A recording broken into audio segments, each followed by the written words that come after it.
Gold, trusted gold buyers. మీరు తాకట్టు పెట్టిన బంగారాన్ని విడిపించి ఈ రోజు ఉన్న మార్కెట్ ధరకు కొనబడను.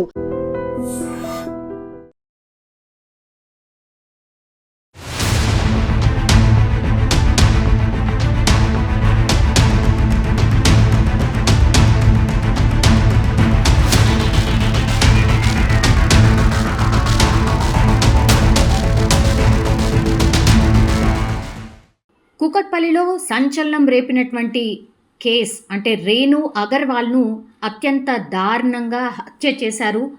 ఇంట్లో పని వాళ్ళే హత్య చేశారు అనే వార్త మనం విన్నాం. 3 రోజులు అవుతోంది.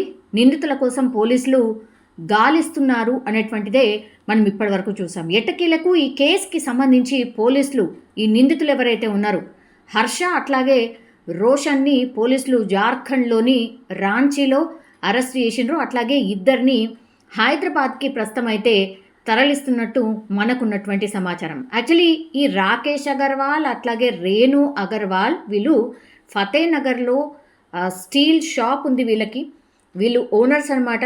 అట్లాగే వీళ్ళకు కొడుకు అట్లాగే కూతురు కూడా ఉంది. కూతురు వాళ్ళ దగ్గర ఉండదు, ఆమె వేరే రాష్ట్రాల్లో చదువుకుంటుంది. కొడుకు మాత్రం శుభం, ఆయన పేరు వచ్చేసి ఇక్కడే అంటే వీళ్ళతో పాటే ఉంటున్నాడు. ఈ స్టీల్ షాప్కే తండ్రి కొడుకు కూడా వెళ్ళిపోతూ ఉంటారు.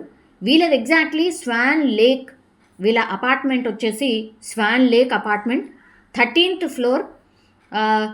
రోషన్ ఎవరైతే ఈ పని అతను ఉన్నాడో, ఫస్ట్ ఈ రోషన్ అనే వ్యక్తి ఎవరైతే ఉన్నాడో అతను 9 సంవత్సరాలుగా ఇక్కడే పనిచేస్తున్నాడు కాబట్టి నమ్మకం కుదిరింది. వీళ్ళందరూ కూడా ఒక ఏజెన్సీ ద్వారా ఇక్కడికి వచ్చి ఎస్పెషల్లీ ఈ అగర్వాల్ ఎవరైతే ఉంటారో ఈ అగర్వాల్స్ అందరూ కూడా కోల్కతాకు సంబంధించిన శంకర్ ఏజెన్సీ అని ఒక ఏజెన్సీ ద్వారానే ఇట్లా ఇంట్లో పని కోసం కావచ్చు, డ్రైవర్స్గా కావచ్చు, లేదంటే మేడ్స్గా కావచ్చు, వంట మనుషులుగా కావచ్చు, ఇట్లా వీళ్ళందరికీ కూడా ఈ పని వాళ్ళని సమకూరుస్తూ ఉంటాడు.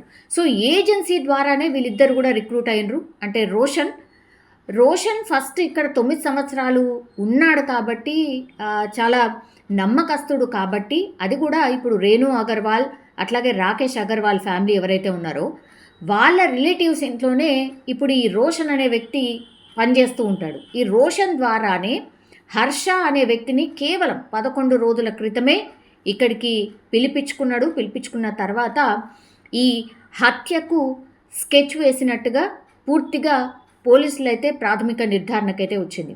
అసలు ఏం జరిగింది ఇంకోసారి నేను చెప్పే ప్రయత్నం చేయబోతాను. యాక్చువల్లీ బుధవారం రోజు అంటే సెప్టెంబర్ 10 మొన్న రాకేష్ అట్లాగే శుభం అంటే తండ్రి కొడుకు వీళ్ళు షాప్కి వెళ్ళిపోయినరు.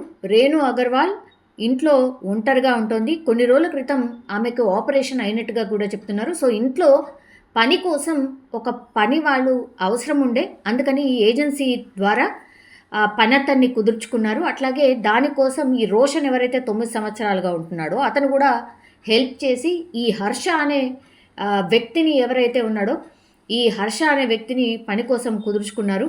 సో వీళ్ళు పని చేస్తున్నటువంటి క్రమంలోనే ఈ స్కెచ్ అంతా వేసినట్టు స్పష్టంగా అర్థమవుతోంది. అయితే ఆ రోజు సాయంత్రం 5 గంటలకు రాకేష్ ఫోన్ చేసినా కూడా రేణు ఎంతకీ లిఫ్ట్ చేయకపోవడంతో వెయిట్ చేసి 7 గంటలకు ఇంటికి వచ్చారు. అప్పుడు తలుపు బెల్ ఎంత కొట్టినా కూడా ఓపెన్ చేయలేదు రేణు. దీంతో వెనకాల వైపు నుంచి ప్లంబర్ని తీసుకొచ్చి బ్యాక్ డోర్ నుంచి డోర్ని ఓపెన్ చేసి లోపలికి ఎంటర్ అయిపోయేసరికి అసలు షాక్ అనమాట. వాళ్ళ భార్య ఏకంగా కాళ్ళు చేతులు కట్టేసున్నాయి, పూర్తిగా రక్తపు మడుగులో కింద పడిపోయినటువంటి పరిస్థితి ఉంది. శరీరంపై పూర్తిగా తీవ్ర గాయాలున్నాయి.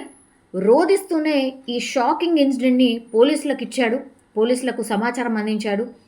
అక్కడ చుట్టుపక్కల ఉన్నటువంటి సీసీటీవీ ఫుటేజ్ అనుకోండి, మిగతా ఈ అపార్ట్మెంట్లో ఎవరు వచ్చారు, ఎవరు వెళ్ళారు, ఏంటి అనేది కూడా పూర్తిగా తీసి చూసినప్పుడు ఈ హర్ష అట్లాగే రోషన్లు మీరు చూడండి స్క్రీన్ పైన అసలు ఎక్కడ కూడా ఇంత కూడా భయం ఏమీ లేకుండానే ఈ రేణు అంటే ఓనర్ ఎవరైతే ఉన్నారో ఆ రేణుని కంప్లీట్లీ కాళ్ళు చేతులు కట్టేసి ఈ లాకర్ నంబర్ ఎంత, లాకర్ ఎలా ఓపెన్ అవుతుంది, దాని పాస్వర్డ్ ఎంత, చెప్పండి, మీ ఇంట్లో ఎంత నగదు ఉంది అని టార్చర్ చేయడం మొదలుపెట్టిర్రు.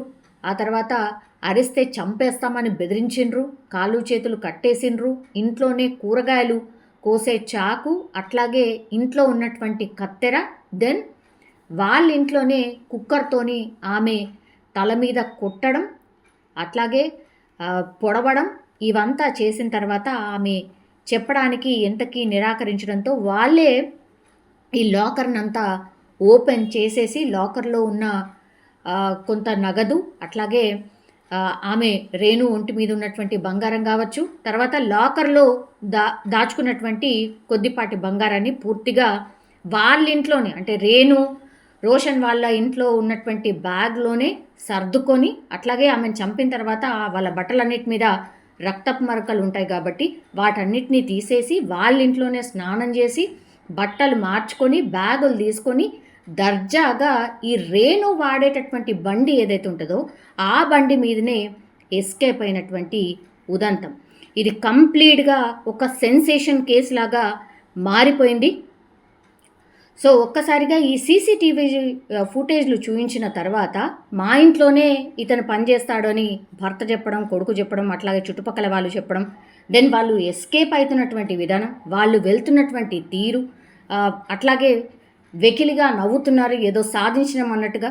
వీళ్ళంతా కూడా బతకడానికి వచ్చినటువంటి వాళ్ళు, ఇక్కడ ఉంటూ పని చేసుకొని అక్కడ ఉండే వాళ్ళకంటే జార్ఖండ్, ఇట్లా ఉత్తరాఖండ్, బీహార్ ఈ చోట్ల ఉన్నటువంటి వాళ్ళ ఫ్యామిలీకి పూర్తిగా నగదును పంపిస్తూ ఉంటారు. బతకడానికని వచ్చి ఇక్కడ ఇట్లా మంచి హైఫై ఇళ్ళల్లో పనికి చేరి ఆ తర్వాత ఇట్లాంటి ఇన్సిడెంట్స్కి పాల్పడుతున్న ఉదంతాలు చాలానే నమోదయ్యాయి. మొన్న కూడా కాచిగూడలో ఉన్నటువంటి ఒక జ్యువెలరీ షాప్ ఓనర్ ఇంట్లో కూడా ఇట్లనే నమ్మకస్తుగా ఉండి వాళ్ళ ఇంట్లోనే కింద రూమ్ ఇచ్చి పెట్టి చేస్తే ఇద్దరు లేడీస్ని పనికి కుదుర్చుకుంటే లాస్ట్కి వస్తే వాళ్ళ అమ్మనే కొట్టి చేసి బంగారాన్ని ఎత్తుకెళ్లారు. అది కూడా 1-2 కేజీలు బంగారం ఎత్తుకెళ్లారు అని ఒక 3-4 months వచ్చినటువంటి వార్త.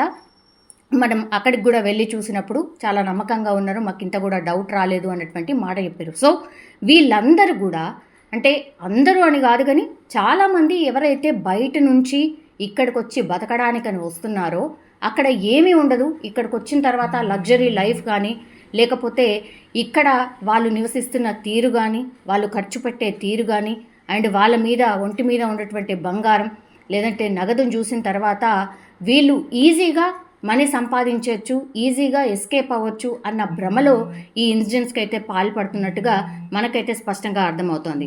సో ఇందులో కూడా అదే జరిగినట్టు చెప్తున్నారు. ఈ నిందితులు ఎవరైతే ఉన్నారో వాళ్ళు ఇదంతా చేసిన తర్వాత క్యాబ్లో విశాఖ మీదుగా ఈ రాంచీకి పరారైనట్టుగా పోలీసులు గుర్తించారు. సో వారిని ఎక్కించుకున్నటువంటి ఈ క్యాబ్ డ్రైవర్ ఎవరైతే ఉంటారో ఆయన సోషల్ మీడియాలో యాక్టివ్ ఉండడం, ఇన్స్టాలో వాళ్ళ ఫోటోల్ని చూశాడు కాబట్టి వాళ్ళని గుర్తించిండు. వెంటనే అతను ఈ క్యాబ్ డ్రైవర్ ఎవరైతే ఉన్నాడో అతను పోలీసులకు ఈ నిందితుల ఆచూకీ చెప్పడంతో ఈ కేసుని పూర్తిగా ఛేదించినట్టు అయింది. సో ఈ క్యాబ్ డ్రైవర్ ఎవరైతే ఉన్నారో ఈ నిందితుల్ని గుర్తించడం ఈ కేసులో బ్రేక్ త్రూ అనుకోవచ్చు. దీంతో నిందితుల్ని రాంచీలో అరెస్ట్ చేసి ఇప్పుడు ప్రస్తుతం హైదరాబాద్కి అయితే తరలిస్తున్నారు. ఒక్కటి ఇక్కడ మనం గుర్తుంచుకోవాల్సింది ఏంటి అని అంటే, ఖచ్చితంగా ఎవరినైనా బయట వాళ్ళను ఈ బీహార్, ఉత్తరప్రదేశ్, ఉత్తరాఖండ్ లేదంటే ఈ బతకడానికి వచ్చినటువంటి జార్ఖండ్ ఇట్లాంటి ప్లేసెస్ నుంచి ఎవరైతే వస్తారో అసలు వాళ్ళు అక్కడ ఏంటి, వాళ్ళు అక్కడ ఏం పనులు చేశారు, అసలు నేర చరిత్ర ఉందా లేదా, ఏజెన్సీ వాళ్ళు నిజంగా నమ్మకస్తుల్ని పంపిస్తున్నారా లేదా, తక్కువకు వస్తున్నారని ఇంట్లో అన్ని పనులు చేయించుకోవచ్చని ఆశపడితే మాత్రం వీళ్ళు పూర్తిగా ప్రాణాలే తీసి వెళ్ళిపోతున్నారు అని అంటే అర్థం చేసుకోవాల్సిందే. సో పోలీసులు కూడా అదే చెప్తున్నారు, మీరు ఎవరినైనా పనిలో కుదుర్చుకున్నప్పుడు ఇవన్నీ గమనించండి. తక్కువకు వస్తున్నారు కదా ఏముందిలే అని పెట్టుకుంటే మాత్రం ఇప్పుడు నేర పూరితంగా ఆర్ నేరాలకు పాల్పడుతూ ఈజీగా మనీ దోచేయచ్చు అన్న దాంట్లోని ఇట్లా హత్య చేయడానికి కూడా వెనకాడట్లేదు. అప్రమత్తంగా ఉండండి.